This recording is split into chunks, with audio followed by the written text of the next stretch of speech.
Voy a cantar Ashrei, Salmo 119,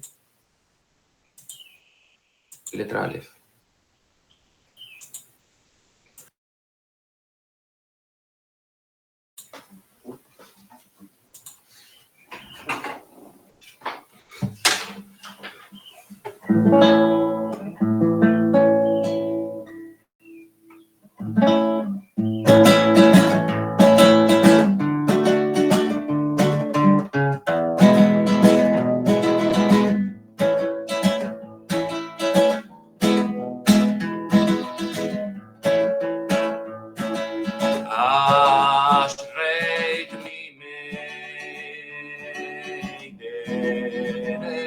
ההולכים בתורת אדוני.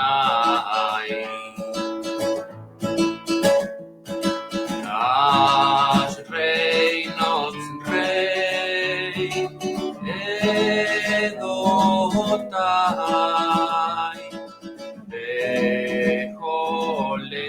בכל לב ידרשו. אתה ציווית פיקודיך לשמור מאוד.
Muy hermosa la canción, muy hermosas las palabras, muy hermosa la melodía. Muchas gracias. Al Padre, gracias también. Shabbat Shalom, que nuestro Padre Adonai Yeshua nos guía toda verdad a través de su bendita palabra. Voy a ponerlos en contexto sobre el tema que veremos hoy con los siguientes versos que voy a mencionar. En Primera de Reyes 8, 30 al 39, 44 al 53 al 50. Salomón eleva en estos versos una oración de dedicación del templo y reconoce la posibilidad de que Israel peque, que sea disperso y oprimido. Pero pide a Elohim que al volverse el pueblo con sinceridad, él los escuche, los perdone y los restaure. También incluye en esta oración a los extranjeros que han abrazado la emuná en el Adonai de los hebreos. Tenemos también los versos de Primera de Reyes 9, del 3 al 4 y el 6 al 9.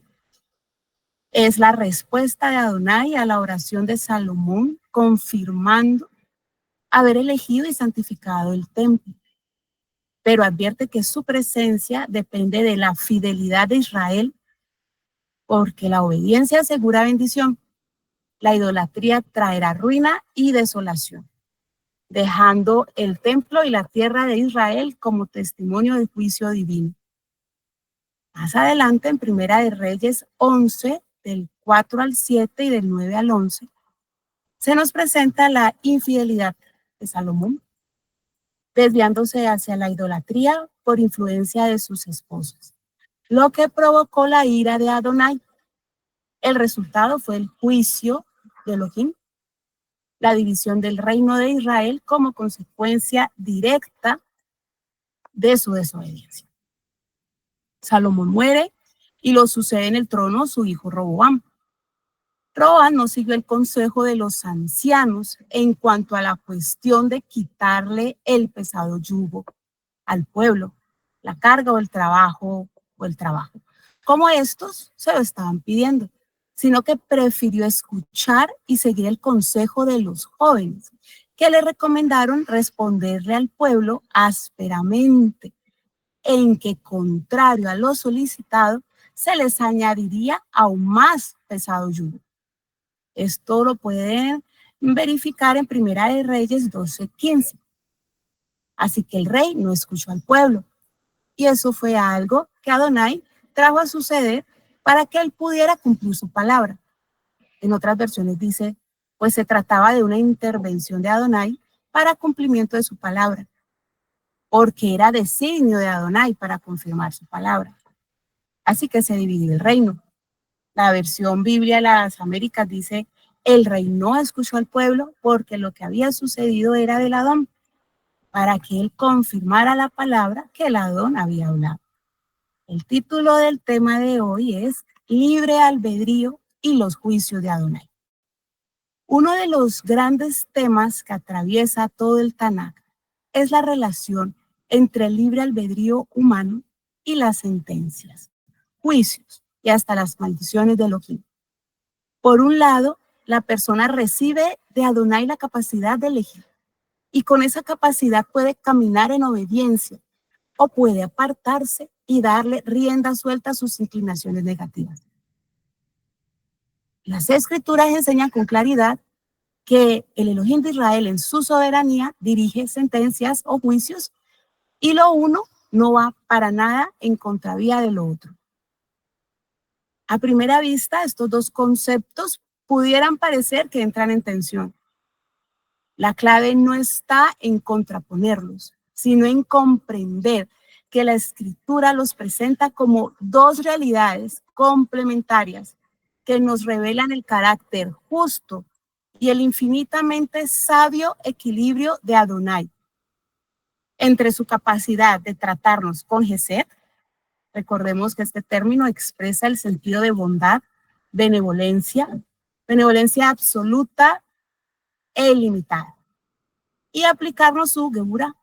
Recordemos que es la facultad de hacer juicio o aplicar juicio, din. Se respalda y se sustenta en leyes, es el poder de aplicar la Torah.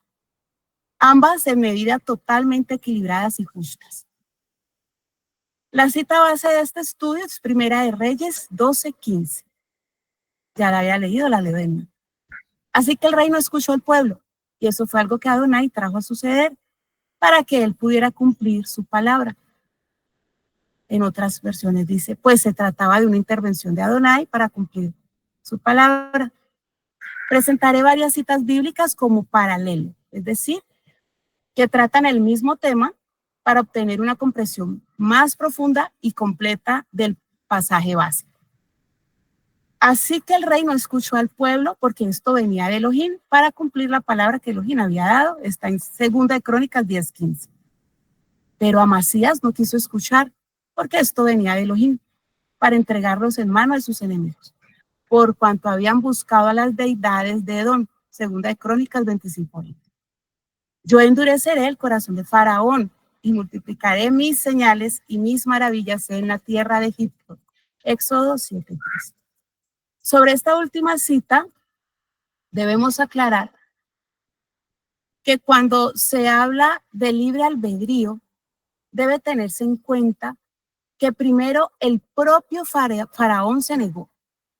Adonai por bendición sabe desde antes lo que sucede y él conoce que el corazón del faraón era obstinado y que no quería dejar libre a Israel, pues ellos eran sus esclavos, obviamente que no los iba a dejar ir, ya que por eso es que era el que dominaba sobre las personas, era el que las sometía, el que los quería mantener en ese estado de esclavitud. Es clara su inclinación. Cuando una persona es negativa, tiene un espíritu igual. Aunque se le haga, se le mande, se le pida hacer cosas buenas, las verá como desfavorables para sus propósitos y los toma como carbones encendidos sobre su cabeza, es decir, los provoca.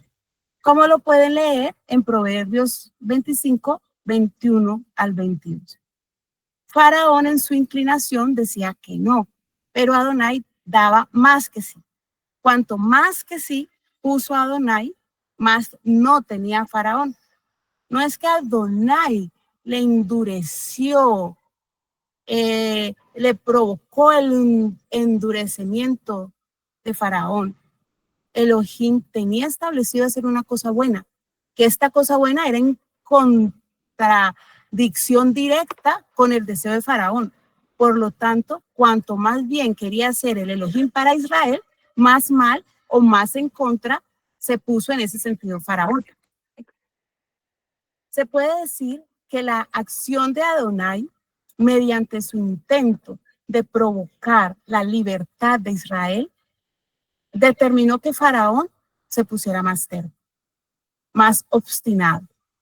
Adonai no endureció el corazón de Faraón. Este se endureció a causa de la insistencia o de la repetida acción de Elohim en decirle que liberara a su pueblo. No, no lo quiero hacer, respondía Faraón. Tienes que librar a mi pueblo. No, no lo quiero hacer. Tienes que librar a mi pueblo. No, no lo voy a hacer. Como si levantara uno el tono más fuerte que el otro cada vez. Es importante dejar claro que el libre albedrío depende de la inclinación en el corazón de cada persona, que es lo que lo llevará a ponerse al mismo lado o en contra del Elohim viviente.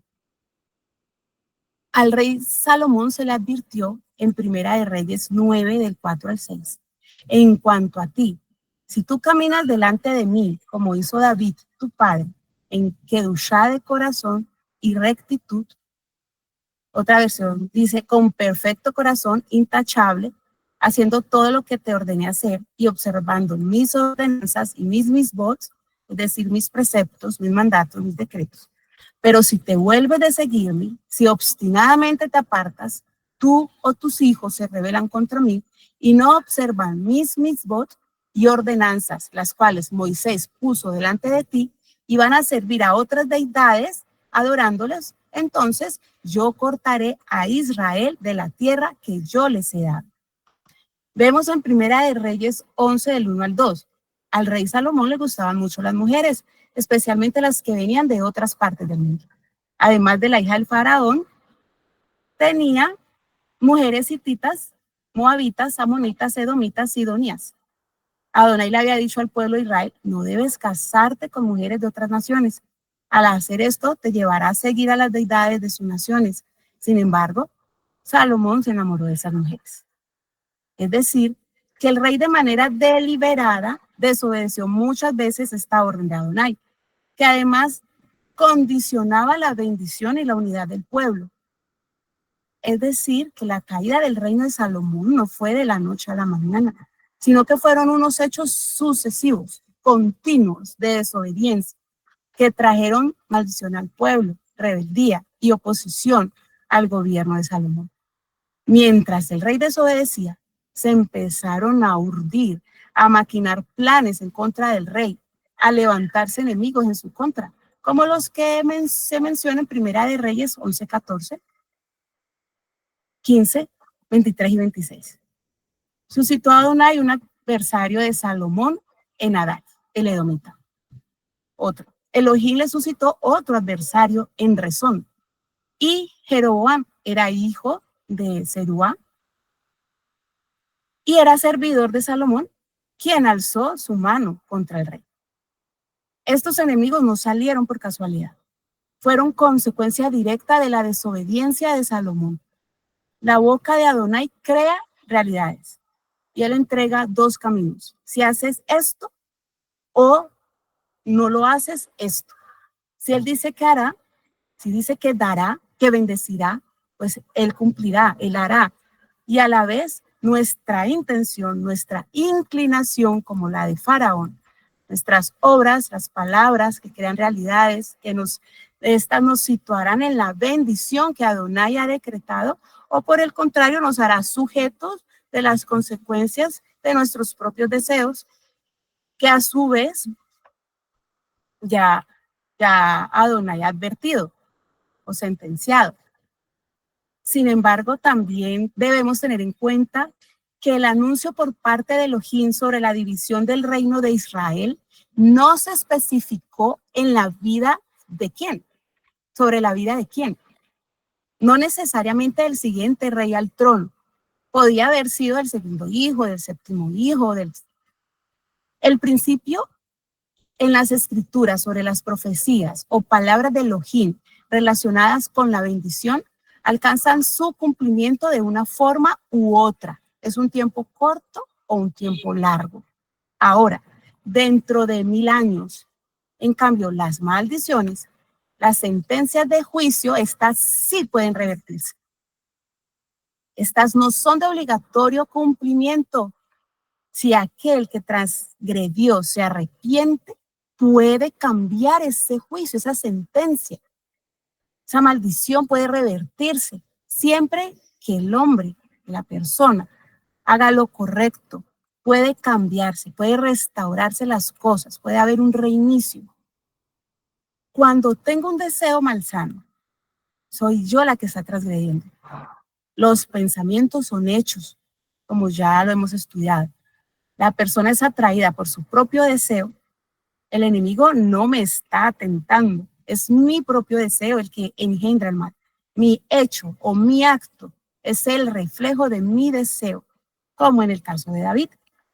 El corazón engendra realidades que tienen peso de dar vida a la imaginación, lo que puede convertirse en realidad.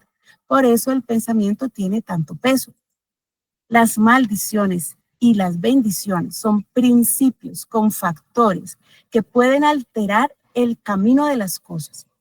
Adonai tiene buenos caminos, pero si yo elijo hacer lo contrario, ya se extenderá la bendición para la generación que elija hacer lo correcto, pero no se aplicará a mi vida. Hay maldiciones que pueden revertirse, como el del rey que hizo Teshuvá, el papá de Zorobabel. De ahí nació el padre de Miriam, la mamá de Yeshua.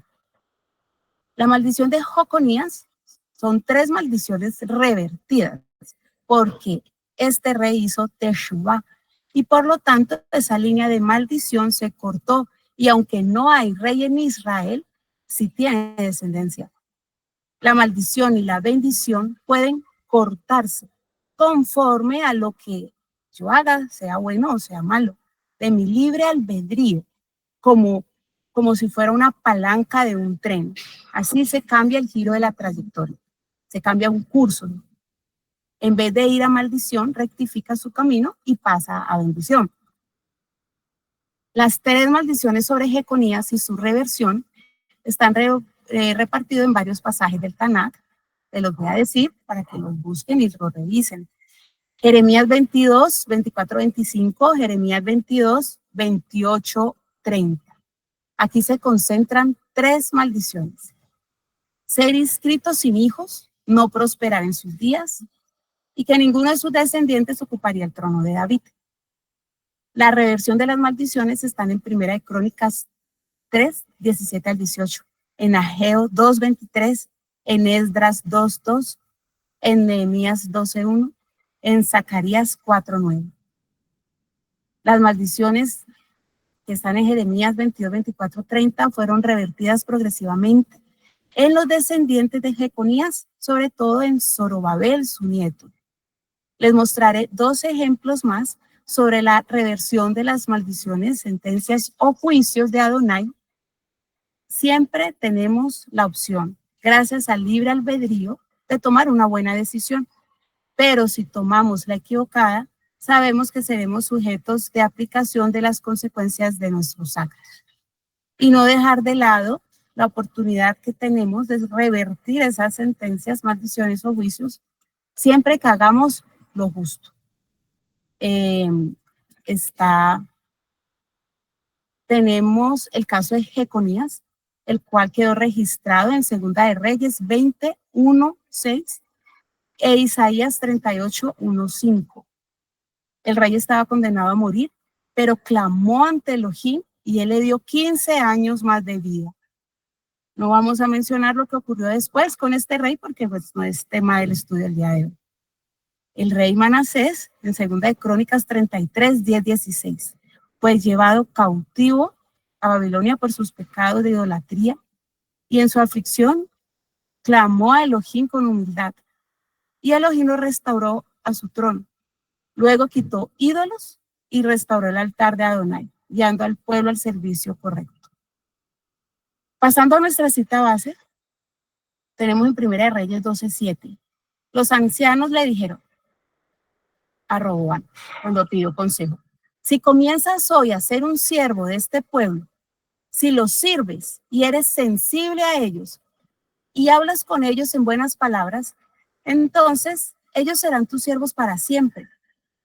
En este verso podemos ver que a Roboam se le ponen de frente 2 caminos, 2 advertencias, 2 consejos.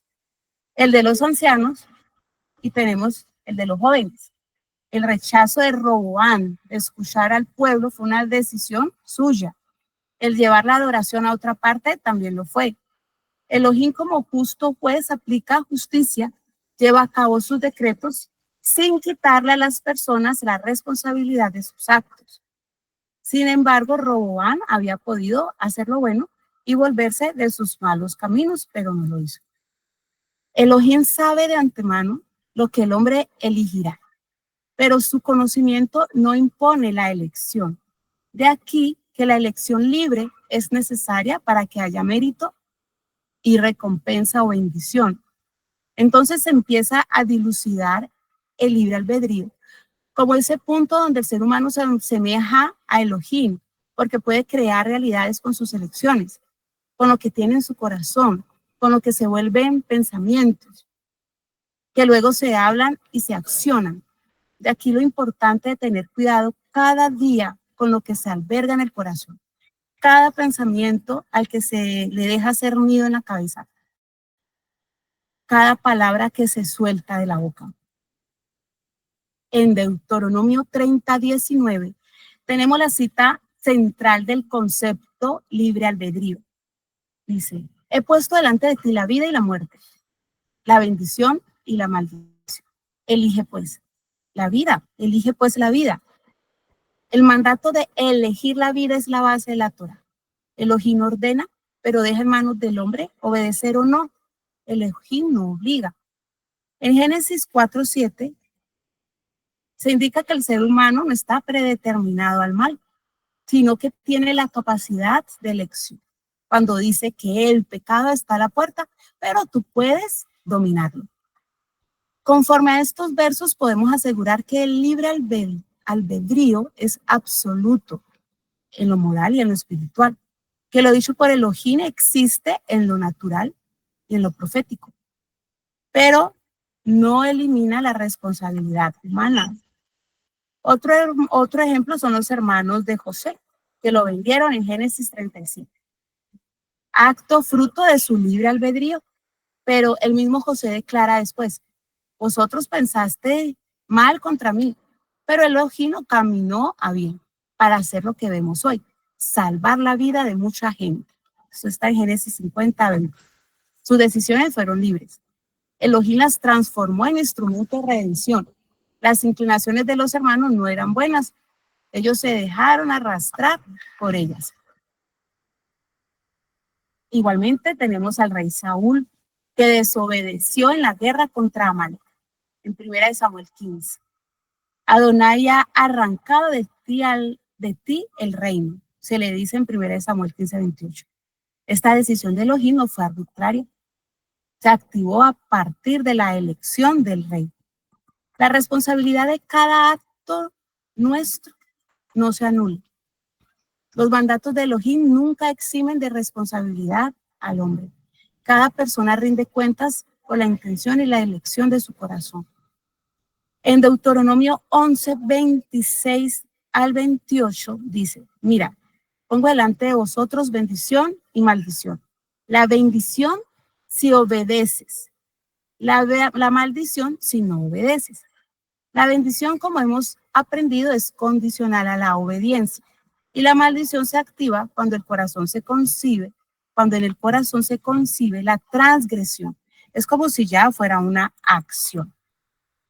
Los sabios de antaño enseñan que el pensamiento del corazón ya tiene peso.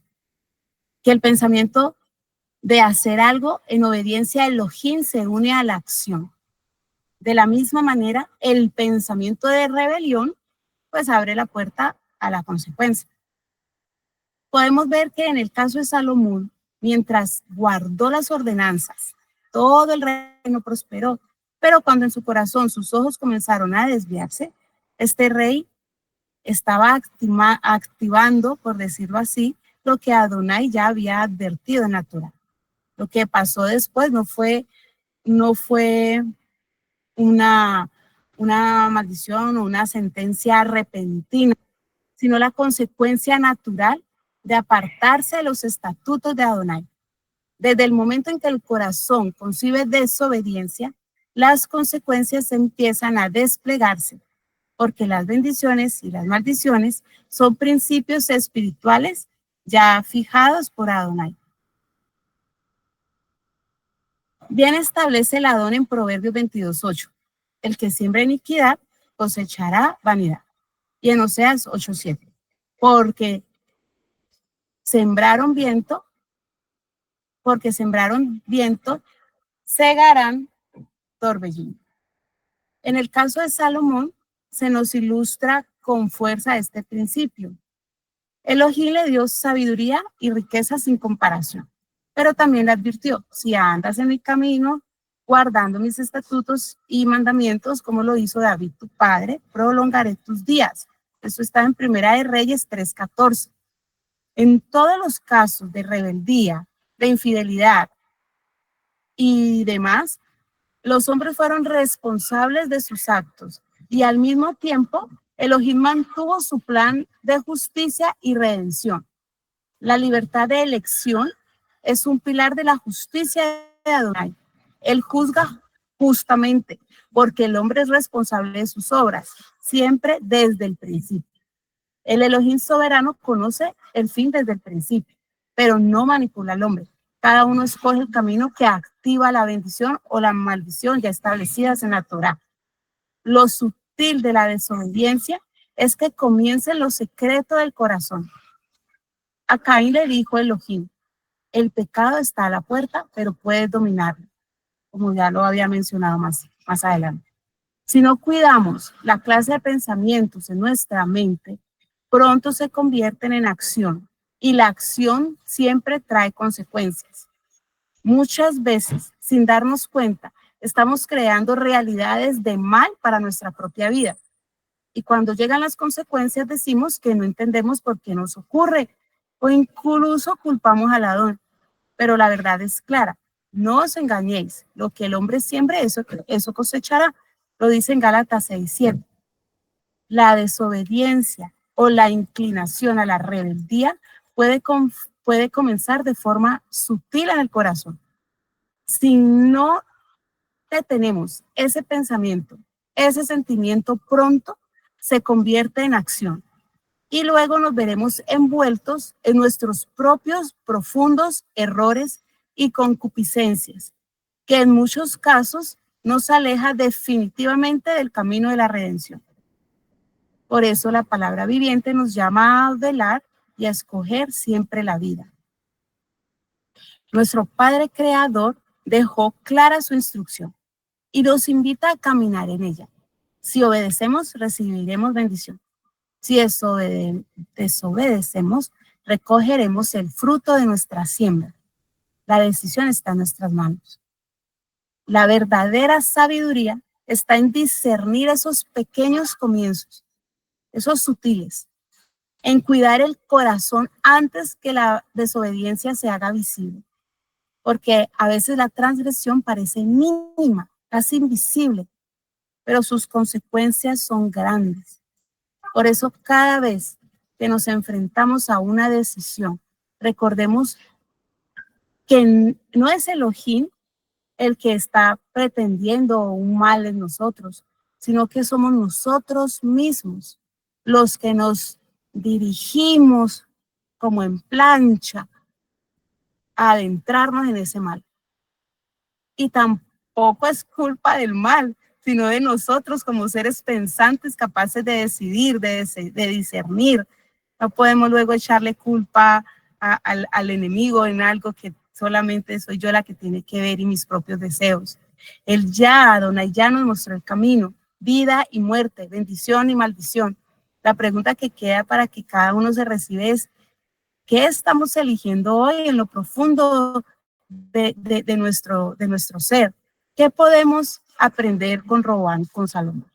Podemos aprender sobre responsabilidad, porque cada decisión que tomamos tiene peso, porque somos responsables delante de él.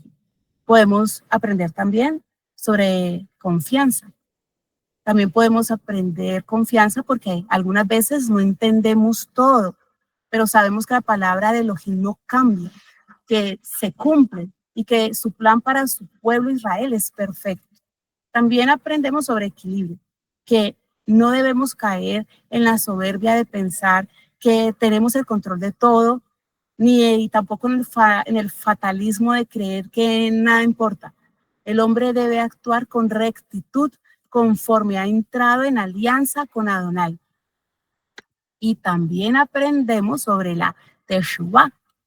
El libre albedrío es el terreno donde ejercemos la Teshuvah.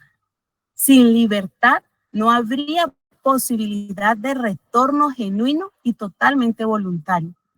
El libre albedrío y la sentencia de Elohim no son una contradicción, sino que son una invitación a caminar en humildad, en confianza, ejerciendo el debido proceder. Israel está llamando nos está llamando a Israel a ser fiel, y esto no es negociable, sabiendo que cada acto tiene consecuencias, pero también a vivir y actuar con una convicción profunda y segura, una confianza inquebrantable que no deja lugar a dudas en que con Yeshua, Elohim de Israel, nuestro Adonai, hay redención y vida eterna. Es el libre albedrío nos recuerda que nuestras decisiones cuentan, que las decisiones, las sentencias, los decretos nos recuerdan que Elohim es íntegro. Así no vivimos en incertidumbre, sino en responsabilidad y en tikvah. Responsabilidad de elegir lo recto y el tikvah de que aun cuando fallamos, tenemos la oportunidad de hacer una verdadera teshuvah y no andar repitiendo el error una y otra vez. La palabra de Elohim se cumple para el bien de su pueblo. Finalmente, la libertad del hebreo se encuentra en alinear su corazón con la palabra de Elohim. La verdadera armonía o equilibrio surge cuando nuestra fidelidad voluntaria se une al propósito eterno de Yeshua, Elohim de Israel. Así, cada decisión que tomemos, cada pensamiento que cultivemos, tiene potencial para convertirse en un acto que contribuye a nuestra shalom y a la vida eterna.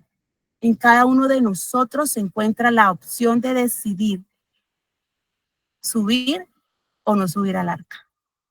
Eso es todo por hoy. Gracias por su atención. Shabbat Shalom.